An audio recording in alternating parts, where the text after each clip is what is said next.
읽겠습니다. 이에 총독의 군병들이 예수를 데리고 관정 안으로 들어가서 온 군대를 그에게로 모으고 그의 옷을 벗기고 홍포를 입히며 가시관을 엮어 그 머리에 씌우고 갈대를 그 오른손에 들리고 그 앞에서 무릎을 꿇고 희롱하여 이르되 유대인의 왕이여 평안할지어다 하며 그에게 침 뱉고 갈대를 빼앗아 그의 머리를 치더라. 희롱을 다 한 후 홍포를 벗기고 도로 그의 옷을 입혀 십자가에 못 박으려고 끌고 나가니라. 아멘.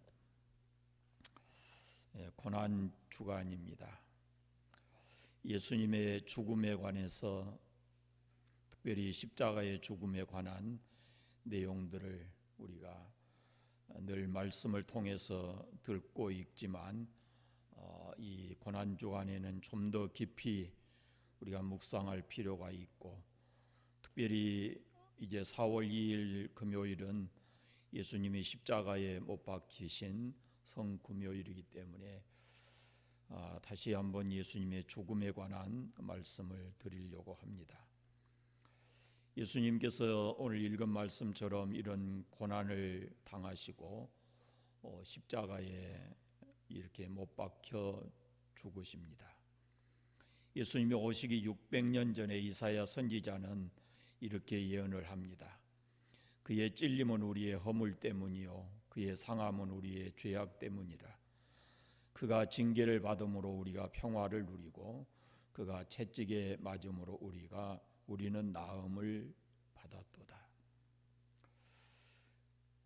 이 본문에 나오는 그는 바로 메시아를 가리키는데 바로 예수님을 가리켜 하시는 말씀입니다. 예수님의 찔림은 우리의 허물 때문이고 예수님의 상함은 우리의 죄악 때문이고 예수님이 징계를 받으심으로 우리가 평화를 누리고 예수님이 채찍에 맞음으로 우리가 나음을 받았습니다. 그 우리라는 말 속에는 바로 나 자신이 들어가 있습니다. 그렇다면 이 말씀을 우리는 이렇게 읽어야 할 겁니다.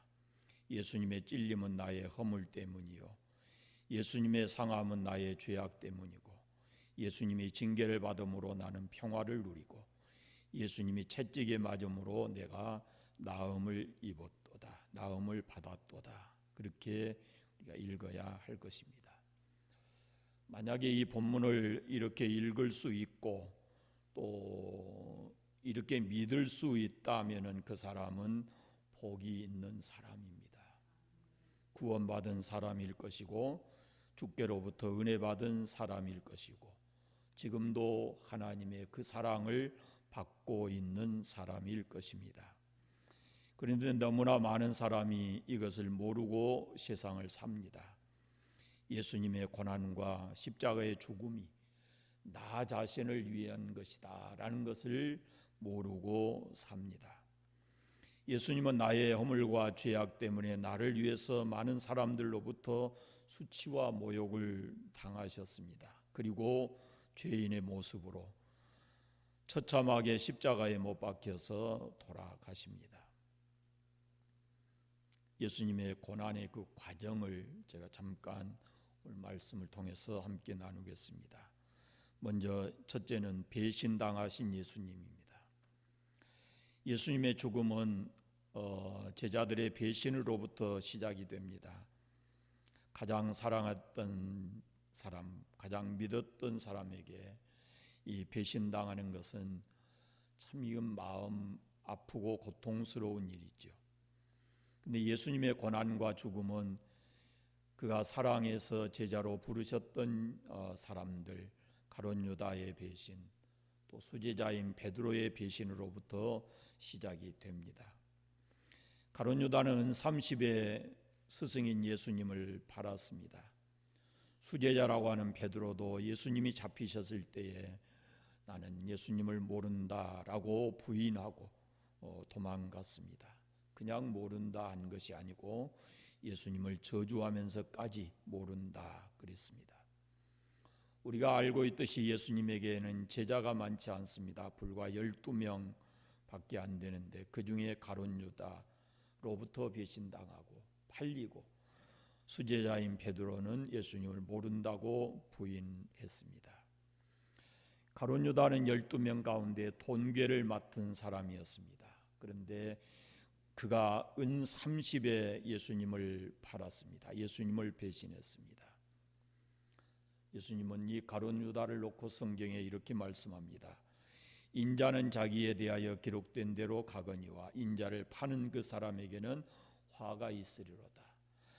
그 사람은 차라리 태어나지 아니하였더라면 제게 좋을 뻔하였느니라 그랬습니다. 가룟 유다, 베드로 이 두 사람의 배신을 생각하면 그 깊은 내용은 우리가 조금 더 말씀드릴 수 있지만 겉으로 드러난 가장 표면적인 모습은 돈, 은 30 받고 예수님 팔고 자기 생명에 위협이 올까 싶어서 자기 살려고 예수님을 부인한 겁니다. 쉽게 얘기하면 돈 때문에, 또 다른 것 하나는 살려고 그런 것이죠. 우리의 신앙생활할 때 우리도 능히 이렇게 될 수 있다라는 것을 우리가 잊지 말아야 합니다. 돈 때문에 주를 배신하는 일이 없기를 바랍니다. 체면이나 명예나 이 땅에서 좀 더 편히 살기 위해서 예수님 모른다고 배신하면 안 됩니다. 이 배신으로부터 예수님의 십자가의 죽음이 시작되는 거죠. 두 번째, 잡히신 예수님입니다. 죄인들을 위해서 오신 예수님이 검과 몽치로 무장한 무리들에게 잡히셨습니다. 아담과 하와가 범죄함으로 인해서 인류는 다 사단의 권세 아래에 붙잡혀 있습니다. 죄의 종입니다. 그런 인류를, 그런 인간을 구원해 내시기 위해서, 해방시키기 위해서 친히 이 땅에 오신 그 예수님을 이제는 마치 강도를 잡듯이 검과 몽치를 가진, 몽치로 무장한 무리들에게 예수님께서 붙잡히십니다. 하늘의 천사들을 부르실 수 있었습니다. 순간에 그들을 없애버릴 수 있는 그런 절대 권능을 가지신 분입니다. 그런데 예수님께서는 그 길을 택하지 않으십니다. 그렇게 하시는 것은 성경을 이루기 위해서라고 말씀합니다. 마태복음 26장에 보면은 너는 내가 내 아버지께 구하여 지금 12군단 더 되는 천사를 보내시게 할 수 없는 줄로 아느냐. 내가 만일 그렇게 하면 이런 일이 있으리라 한 성경이 어떻게 이루어지겠느냐. 그렇게 말씀하십니다. 예수님이 왜 붙잡히시는가? 힘이 없어 붙잡히신 거 아닙니다. 성경에 그렇게 예언되어 있기 때문에 그 성경의 말씀을 이루기 위해서 예수님이 붙잡히셨습니다. 예수님께서 마지막에 십자가에서 죽으시면서 하시는 말씀이 다 이루었다 하셨는데, 이 말씀은 인류의 구원을 완성했다라는 의미도 있지만 하나님이 말씀해 놓으신, 선지자들을 통해서 예언해 놓으신 모든 말씀을 다 이루었다라는 의미도 담겨져 있습니다. 여러분, 예수님께서 왜 묶이셨는가? 죄와 저주와 죽음의 공포로가 된 우리에게 참 자유를 주시기 위해서, 사단의 권세에 묶여 살고 있는 우리에게 참 자유를 주시기 위해서 그분은 친히 자신이 묶이셨습니다. 예수님 안에 참 자유가 있습니다. 이 자유를 주시려고 예수님께서 붙잡히셨다라는 그런 말씀입니다. 세 번째, 신문당하신 예수님의 모습입니다. 아무 죄가 없고 아무 흠도 없으신 예수님께서 신문을 당하십니다. 장차 심판의 주가 되시는 분이 죄인들로부터, 세상 권세로부터 지금 신문을 당하신 겁니다. 그러나 예수님은 그 신문에 조금도 굴복하지 않으시고 당당히 자신이 하나님의 아들 그리스도이심을 선포했습니다.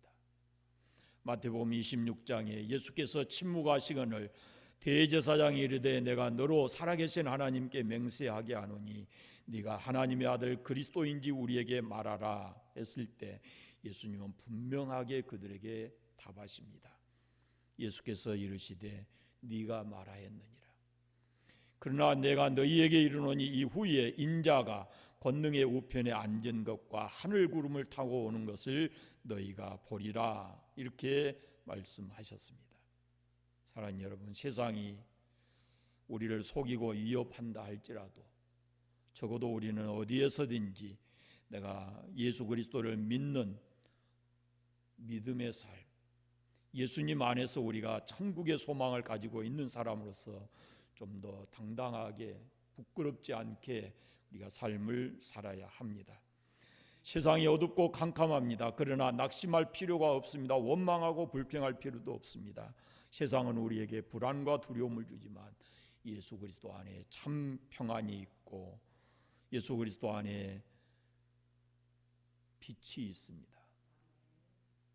그러므로 당당하게 우리가 복음 안에 굳게 서서 살아야 합니다. 진리가 있는 곳에 자유가 있다고 주님께서 말씀하십니다. 세상이 썩는 것이 문제가 아니고 소금이 없는 게 문제입니다. 세상이 어두운 것이 문제가 아니고 빛이 없는 것이 문제입니다. 소금은 썩지 않습니다. 소금이 녹으면 맛이 있습니다. 빛이 바라면 어둠은 물러갑니다. 적어도 우리 그리스도인들은 세상이 어둠과 위선과 거짓과 불안과 두려움과 맞서서 적어도 우리는 세상의 소금으로 세상의 빛으로 그리스도인답게 살아야 합니다. 나는 예수 믿는 사람입니다 라고 자신 있게 말할 수 있는 그런 생각, 그런 삶을 우리가 살아야 된다라는 말씀입니다. 네 번째, 매 맞으신 예수님의 모습입니다. 여러분, 매 맞아 보셨습니까? 아픕니다. 예수님께서 매 맞으셨습니다. 왜요? 우리의 모든 병과 연약함으로부터 우리를 강건하게 하기 위해서 그렇습니다. 약한 것을 강하게 하시고 병든 것을 치료해 주시기 위해서 예수님께서 대신 매를 맞으셨다라고 말합니다. 이사야 53장 5절에 보면은 그가 채찍에 맞음으로 우리는 나음을 받았도다 그랬습니다. 채찍에 맞음으로 우리가 나음을 입었다 그랬는데 예수님이 맞으신 그 채찍이라고 하는 것은 그냥 보통 나무 작대기 매가 아닙니다. 학자들이 의하면 그 매는 손잡이가 있고 가죽끈이 5개가 달려 있고 그 가죽끈 끝에 뼈로 만든 뾰족한 갈고리 같은 것이 있고 그 끝에다가 납덩이를 달아 놓았습니다. 이걸 가지고 예수님의 등을 내리치는 겁니다. 옷을 다 벗기고 한 번 때릴 때마다 예수님의 등에 5줄기의 그 가죽끈 자국이 홈이 나고 그 끝에 달려있는 가죽으로 만든 그 꼬챙이 같은 것들이 예수님의 살을 파고듭니다. 납덩이가 예수님의 살을 파고듭니다. 살이 찢어지고 살집이 묻어나오고 매질할 때마다 피가 비치고 품어져 나오고 말할 수 없는 인정사정 보지 않고 잔인하게 힘있는 대로 내리치는 그 채찍을 예수님은 맞으셨습니다. 왜? 우리에게 나음을 주시려고 예수님께서 그렇게 매를 맞으셨습니다. 우리로 건강한 삶을 살게 하기 위해서 그렇습니다. 물론 이 건강이라는 것은 나음을 주셨다고 하는 것은 육체적 건강도 그 속에 포함되어 있지만은 우리로 온전한 하나님의 자녀다운 정신과 삶을 살아가도록 그분은 대신 맞으신 겁니다. 나음을 주신 주 예수님을 믿는 성도는 건강한 정신과 몸을 가지고 주님 앞에서 부끄럽지 않는 그런 삶을 우리가 살아야 하는 것입니다. 그것이 예수를 믿는 사람들의 삶입니다. 5째는 가시관 쓰신 예수님의 모습입니다. 종기와 영광의 관을 쓰셔야 할 예수님의 머리에 멸시와 저주와 조롱의 가시관이 씌어졌습니다. 마태복음 27장 29절 오늘 말씀해 보면 가시관을 엮어 그 머리에 씌우고 갈대를 그 오른손에 들리고 그 앞에서 무릎을 꿇고 희롱하여 이르되 유대인의 왕이여 평안할지어다 그럽니다. 귀한 면류관을 쓰셔야 할 예수님의 머리에 가시관, 저주를 상징하는 가시관이 씌어졌습니다. 그 가시가 이마를 찔립니다. 이마가 찔립니다. 피가 막 흘러내려서 눈을 뜰 수 없었을 겁니다. 우리의 허물을 감싸주시고 영원히 덮어주시기 위해서 예수님께서는 가시관을 쓰셨습니다. 내가 지은 죄와 허물, 알고 지은 죄, 모르고 지은 죄 때문에 예수님이 가시관을 쓰신 겁니다. 나의 모든 허물과 죄 하나하나 가시가 되어서 예수님의 머리를 찌른 것입니다. 그래도 예수님은 참으셨습니다. 왜? 우리를 용서하시고 새 생명 주셔서 새롭게 살게 하시려고. 허물을 감싸주시고 죄를 용서해 주는 일은 결코 쉽지가 않습니다. 그건 가시관 쓰는 것과 같은 아픔이 뒤따르는 겁니다. 주님께서는 그렇게 우리 대신 가시관을 쓰시고 오늘 우리에게 용서해 주는 일이 이렇게 힘들다라고 말씀하시면서 우리로 주님의 그 사랑을 본받아서 아프고 힘들지만은 용서하는 삶을 살아가라 하고 말씀하시는 겁니다.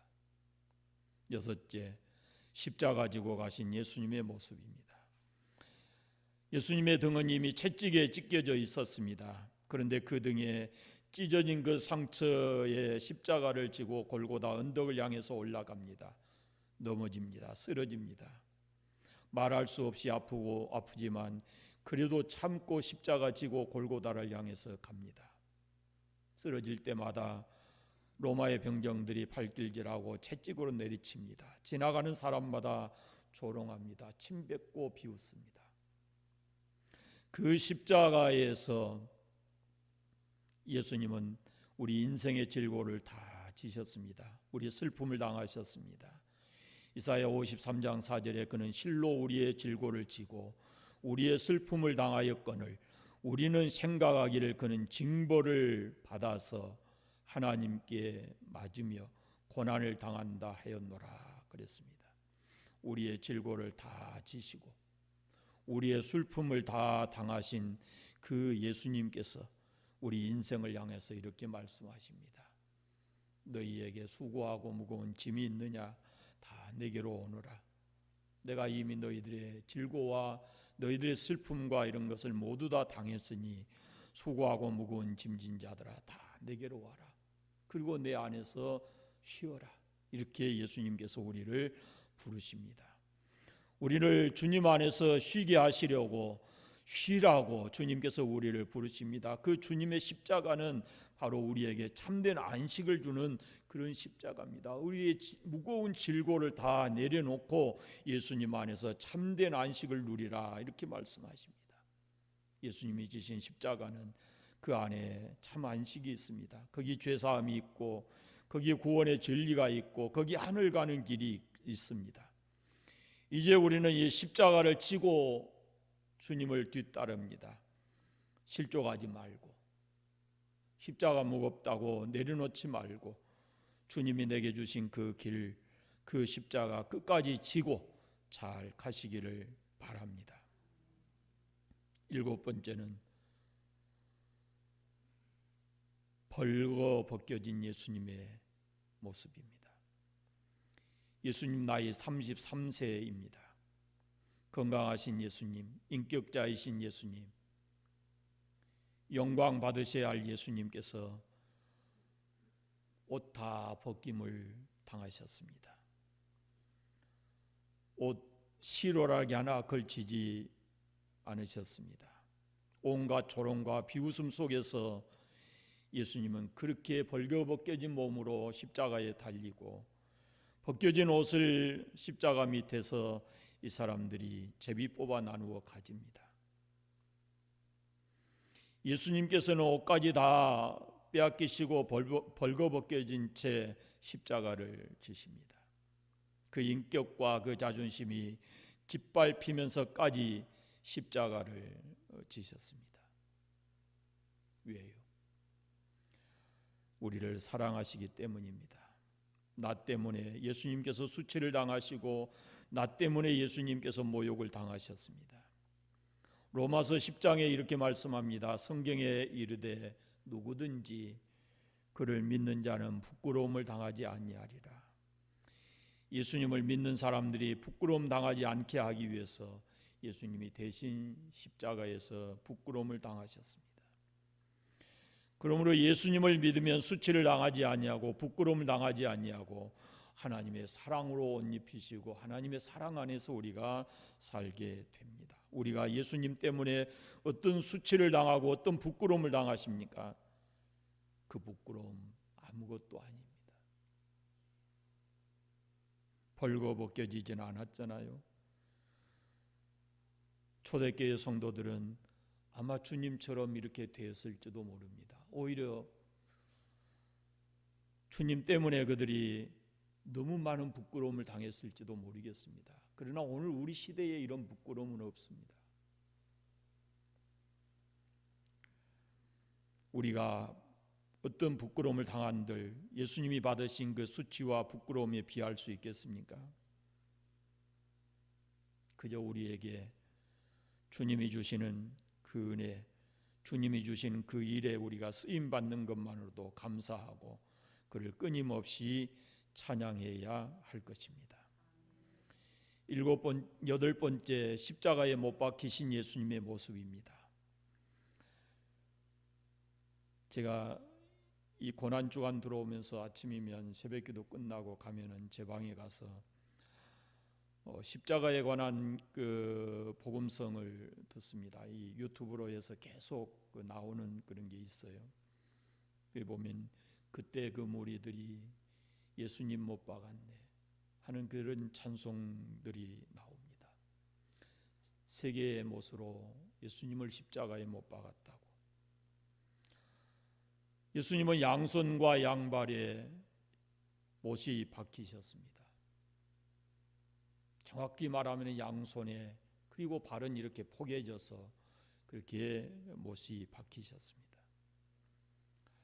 우리의 지은 죄, 우리의 생각으로 지은 죄, 마음으로 지은 죄, 우리의 손발로 행한 모든 죄 예수님께서 십자가에 못 박히셨습니다. 양손에 그리고 발이 포개져서 머리에 가시관 쓰시고 옆구리에 창 찔리시고 물과 피를 다 쏟으시고 예수님이 십자가에서 죽으십니다. 하나밖에 없는 생명, 그 육체를 우리를 위해서 아낌없이 주셨습니다.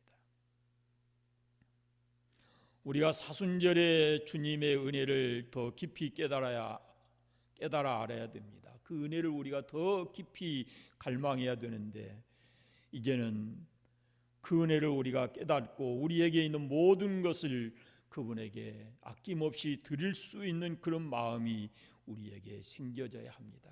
내게 주어진 시간 그게 얼마일지 모르지만 내가 소유하고 있는 것들 그리고 나 자신까지도 주님을 위해서 드려야 합니다. 찬송가 속에 내 모든 것 주의 소유 삼으소서, 내 생명도 주 예수님께 바칩니다. 이런 찬송도 있습니다.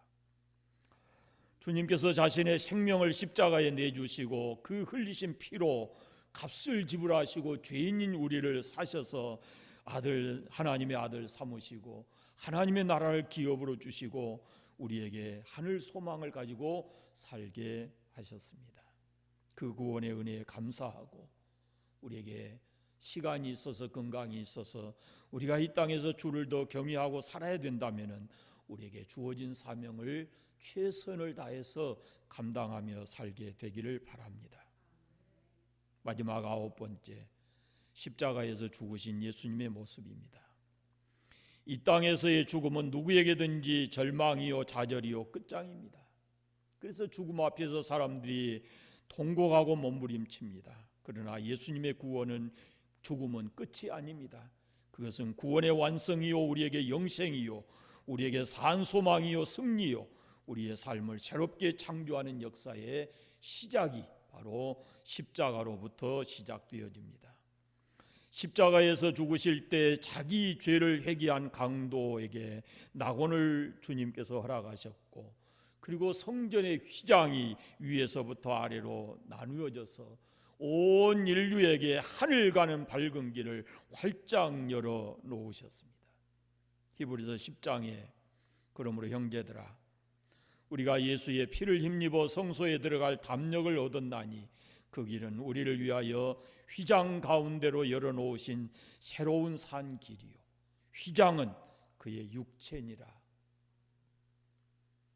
예수님께서 십자가에 죽으심으로 죄인된 우리에게 새 생명이 주어졌을 뿐만 아니라 하나님 아버지께로 가는 길이 확실하게 열려져 있습니다. 예수님은 길입니다. 하늘 가는 길입니다.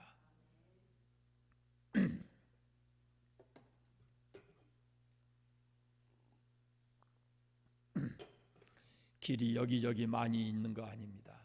다른 길 없습니다. 오직 한 길, 예수님밖에 없습니다. 누구든지 남녀노소 빈부귀천할 것 없이 또 어떤 죄를 지었더라도 십자가에 죽으신 예수님을 믿기만 하면 죄 사함 받고 구원받고 영생을 얻어서 하나님 나라, 하나님 자녀 되고 천국 갈 수 있습니다. 우리는 이것을 믿는 겁니다. 이것이 우리가 전하는 복음입니다. 예수님은 죄인인 나 때문에 이 땅에 오셨습니다. 예수님은 죄인인 나 때문에 고난당하셨습니다. 예수님은 죄인인 나 때문에 십자가 위에서 죽으셨습니다. 그래서 우리가 죄의 용서받았습니다. 구원받았습니다. 하나님의 자녀가 되었습니다. 천국 가게 되었습니다. 이제는 구원받은 하나님의 자녀로서, 천국의 소망을 둔 하나님의 자녀로서 우리가 이 땅을 살아가는 겁니다.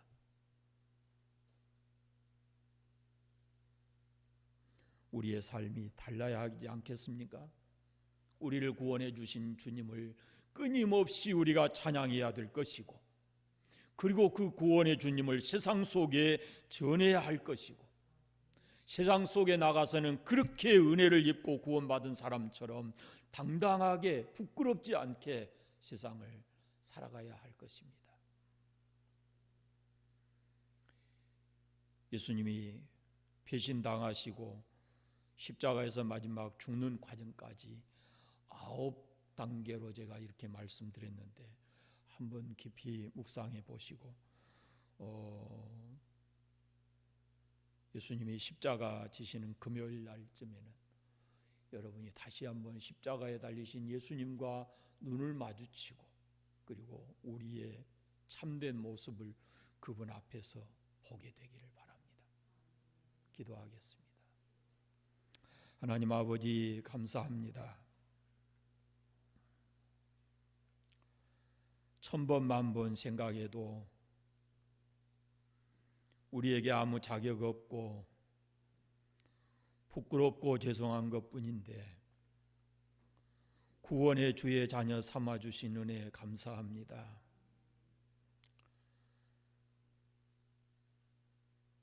멸망받을 우리를 위해서 이 땅에 오시고 고난당하시고 십자가에서 찢기시고 피 흘려 죽으신 주 예수님을 이 시간 말씀을 통해서 함께 살펴보았습니다. 그 사랑, 그 은혜 더 깊이, 더 크게, 더 많이 깨닫게 되기를 소원합니다. 우리 마음에 새겨지게 하시고 그것이 우리의 삶을 통해서 나타나게 하시고, 그래서 하나님의 자녀로 부끄럽지 않게 남은 생을 살아가게 해주시기를 원하옵고 기도합니다. 죄 용서받은 은혜 감사합니다. 구원받은 하나님의 자녀 되게 해주셔서 감사합니다. 우리 앞에 천국 가는 길 밝히 열어주시고 하늘의 소망을 가지고 살게 해주신 것 감사합니다.